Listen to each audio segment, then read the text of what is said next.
For today's topic, Viancy, pinagpipiestahan na naman ng mga basher. At Viancy, may saltik daw ang ulo. Yan po ang ating pag-uusapan ngayong araw, pero bago po ang lahat, mega-love shoutout sa ating mga listeners, viewers, and subscribers, lalo na po sa ating mga kababayang OFW. Kamusta po kayo mga kalingap? At kung bago ka pa lang sa aking munting YouTube channel, huwag ka nang mahiyang mag-subscribe, like, share, and comment. Huwag mo na rin kalimutang i-click ang notification bell nang sa ganon ay updated ka sa aking mga paparating na video. At syempre, patuloy po nating suportahan sina Kalingap Rab at ang ating ama ng Kalingap, ang nag-iisang founder, si Kuya Val Santos Matubang. Kung maaari po ay no skip ads nang sa ganon ay mas marami pa tayong malingap na nangangailangan.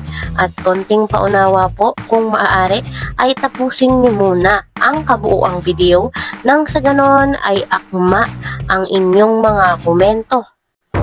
At yun na nga po mga kalingap, talaga namang hindi matigil-tigil ang mga basher. Talagang ayaw magpaawat at kung ano-ano na naman po ang sinasabi dito kay Bibi Viancy. Ito po at aking babasahin mula kay Amari Galego. Ito po ang kanyang sinabi. Tuturuan nyo muna magsalita yung Viancy nyo bago nyo isabak sa mga modeling. Ganda lang meron siya pero wala siyang utak. Huwag kayo assuming, syempre ang kukunin yan ng alam ay yung matalino. Ang Viancy nyo parang pipi. Puro lang siya smile. Paramihan nyo din ang million views nyo kasi napansin ko para pababa ng baba ang views. Dati EDC ako pero ngayon nakakasawa na. Yun bang pag kinausap siya puro lang siya nga. Parang may saltik. Grabe naman yun, Amari Galego. Siyempre, pag sinabi mong may saltik, yun ay luka-luka. Parang hindi niya na alam yung kanyang ginagawa. Parang umingiti siya, minsan umiiyak. Diba? Ganun ang pagkakaalam ko sa saltik, yung bang hindi po maayos. Yung pag-iisip, hindi naman po ganun si Viancy. Ang tao nga naman, napakabilis manghusga. Diba? Parang sakit na yan ng mga Pinoy. Diba? Ng mga tao dito sa daigdig. Yun bang kahit hindi mo naman kilala yung isang tao, ay andali mong husgahan sa kung ano lang yung una mong napansin o nakita sa kanya.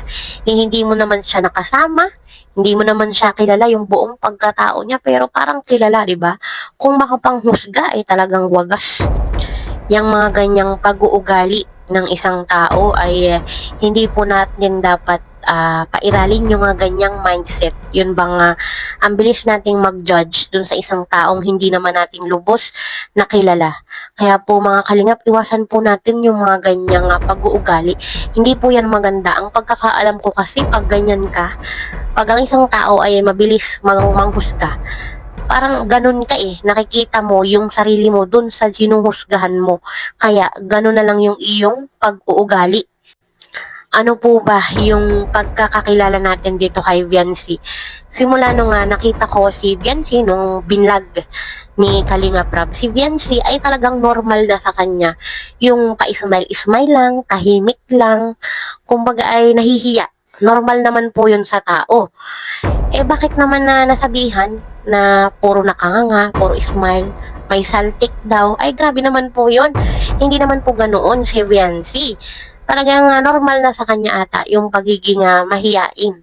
At yan naman ay nawawala at naaalis pag komportable ka na dun sa mga taong nakakasama mo palagi. Kumbaga nawawala din naman yun. Kumbaga nga it takes time, diba? Na mawawala din yung hiya dun sa iyong katawan. At meron po talagang tao na mahiyain, na likas na sa katawan yung pagiging mahiyain. So si Viancy ay ganun po. Hindi naman natin pwedeng pilitin o sabihan na wag kang mahiya, wag kang ganyan, wag kang tahimik lang palagi.